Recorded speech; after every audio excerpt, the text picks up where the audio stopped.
Oi, eu sou a Gabi Xavier e o Halloween passou, mas ainda é tempo da gente comentar de um dos maiores clássicos de terror japonês, aquele que você precisa conhecer, inclusive porque esse mangá teve recentemente a sua adaptação em anime, anunciada para 2020 em 4 episódios de uma minissérie. Você tem que conhecer Uzumaki, ou Uzumaki, a Espiral do Horror, de Junji Ito. Talvez a sua maior obra-prima, e aqui eu vou comentar por que é tão boa essa história, porque você começa a ficar cada vez mais conectado com ela e não consegue parar até o fim, e como a própria história tem relação com esse mesmo fenômeno que provoca no leitor.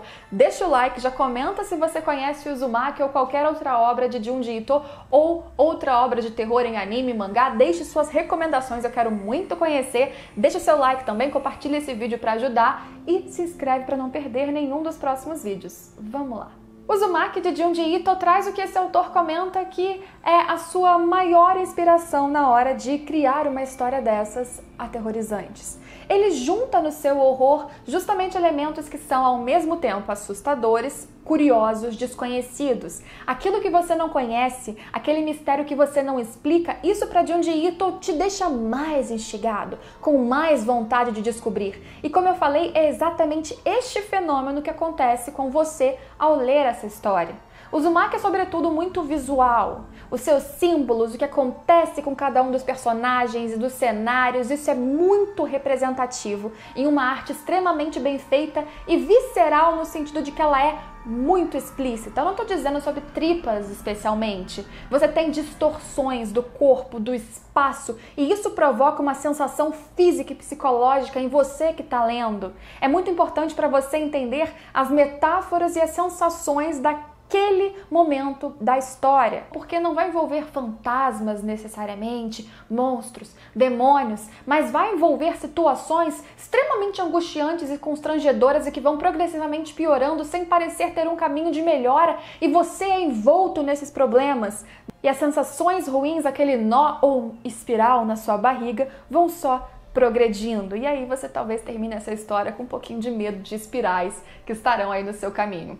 Uzumaki traz a história através do olhar de Kiri, especialmente uma jovem que cresceu em Kurozucho, uma cidade aparentemente normal na beira do mar, com um farol, uma cidade pequena, pacata, sem nada diferente. Nunca havia reparado antes qualquer situação misteriosa, mas Kiri, aos poucos, começa a ver ao seu lado alguns fenômenos estranhos e eles vão só progredindo. Fenômenos que trazem situações e comportamentos estranhos em pessoas que antes eram absolutamente comuns. E esses fenômenos sempre estavam ligados à figura de uma ou várias espirais. Como se algumas coisas sobrenaturais estivessem acontecendo por causa da presença de uma espiral. E eu tô falando de qualquer espiral.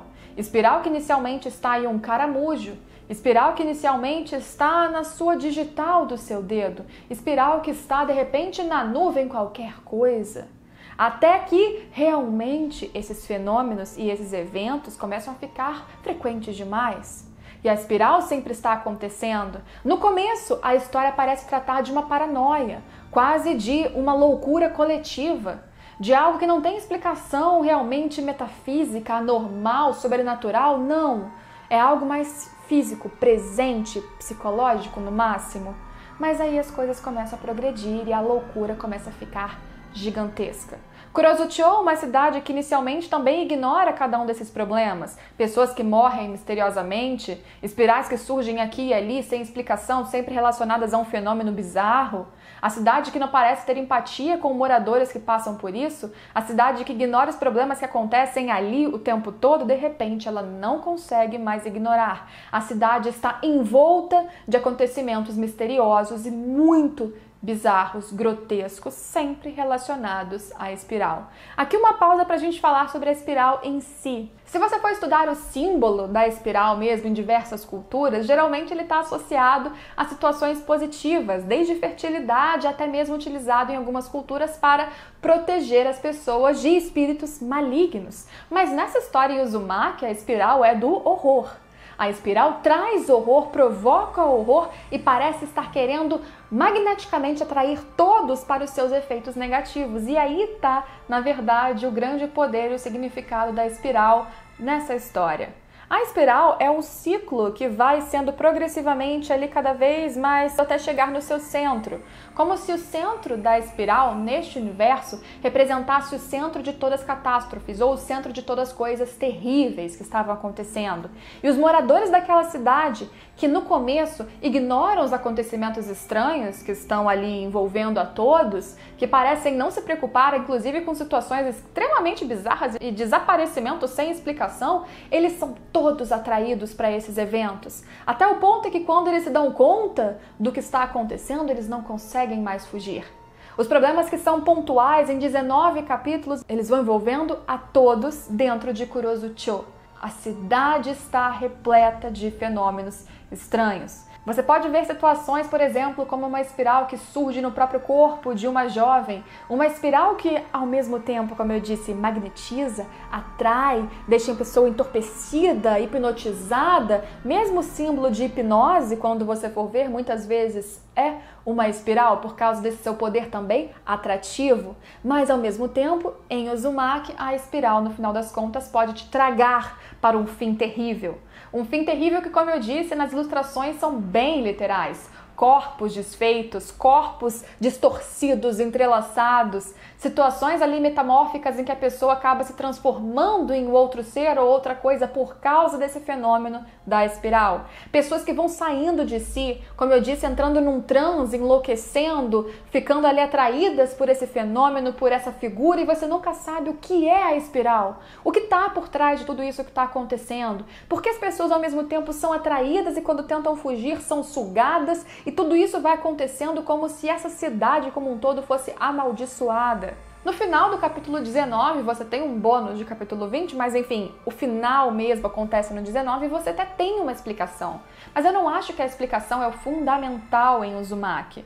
Em Uzumaki, para mim, o fundamental é toda essa jornada. Cada capítulo que ao mesmo tempo que funciona quase como episódico, porque você tem um problema acontecendo a cada um deles, mas que ganham a proporção e a força, na verdade, quando você lê um após o outro.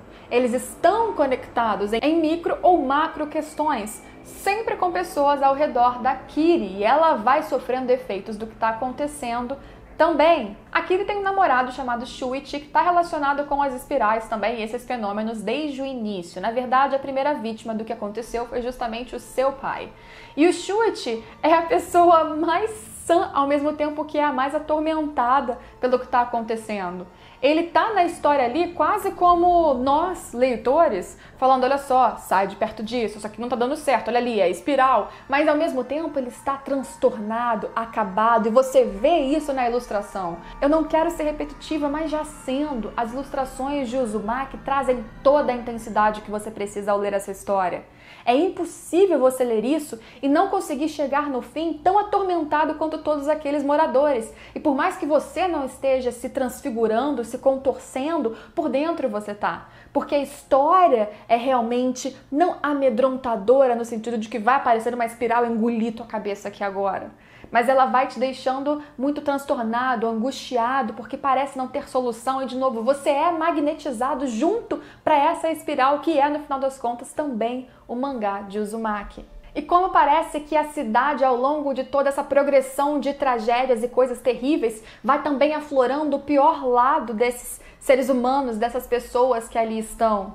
Como parece que egoísmo, ambição, trapaça, questões ali realmente quase animalescas vão ficando à flor da pele à medida em que não há saída ou à medida em que você vai sendo sugado para o centro dessa espiral, para o centro desse desespero, para o centro desse sonho, pesadelo, não sei. Fato é que Kurozucho, uma cidade absolutamente pacata e normal, de repente é envolta em um caos e que não consegue sair. A sua leitura passa de uma curiosidade até um desespero e uma angústia porque as pessoas parecem não tentar parar o que está acontecendo até o ponto em que você vê que o caos se estabeleceu, em que não há outra maneira de conseguir resolver aquilo ou parece não haver.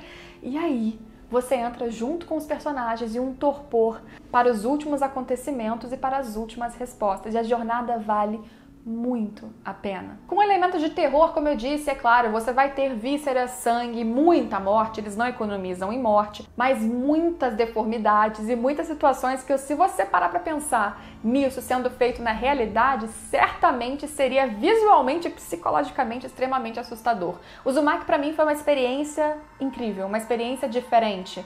Eu não tinha ali fenômenos extraterra que precisavam existir para me assustar. Na verdade, eram seres humanos com algo místico os envolvendo, sim. Como o próprio Junji Ito falou, na verdade, é exatamente o mistério, o desconhecido, a curiosidade e o medo do que está por trás disso que faz com que Uzumaki seja um mangá de terror. Um mangá assustador, sem ter monstros, sem ter de fato ali um ser sobrenatural, um fantasma. É assustador porque tem um mistério que parece ser impossível de parar e que vai produzindo situações terríveis. É difícil falar sem dar qualquer spoiler, mas imagine pessoas sendo totalmente transfiguradas, engolidas, dissolvidas, acabadas, enlouquecidas, perdendo tanto o corpo fisicamente quanto propriamente por causa de um fenômeno que você não consegue explicar. Isso provoca desespero, isso provoca horror. E eu vou dizer que cada história, de qualquer maneira, tem uma narrativa que te deixa curioso, mesmo que você tenha conhecido aquela pessoa naquele capítulo e termine de conhecer no fim dele. É porque a história é bem contada. Por isso, se você quiser conhecer um grande clássico do terror japonês, Uzumaki é indispensável. Mais uma vez, de qualquer forma, eu tenho grandes expectativas e recomendo por isso a adaptação que vai sair no ano que vem também, em anime, 4 episódios de uma minissérie. Vai ser uma produção envolvendo Toonami e também A1 Pictures. E mesmo em poucos episódios, eu acredito que eles conseguem pegar grande parte das principais histórias e com uma boa animação trazer toda essa visceralidade, fisicalidade, simbologia e desespero que você tem com a história de Junji Ito. Leia Uzumaki, conheça, é rápido, você vai ser atraído por essa espiral e tomara que você saia dela são ainda, inteiro e pronto para as próximas histórias. Mas vai ser inesquecível, eu tenho certeza. Diferente você vai sair depois de ler essa história, isso eu tenho certeza. Deixe o seu like, me conta o que você achou, se inscreve no canal se você ainda não for inscrito e deixe mais sugestões de vídeos para que a gente possa trazer aqui no futuro. E a gente se vê em todos eles. Tchau, tchau!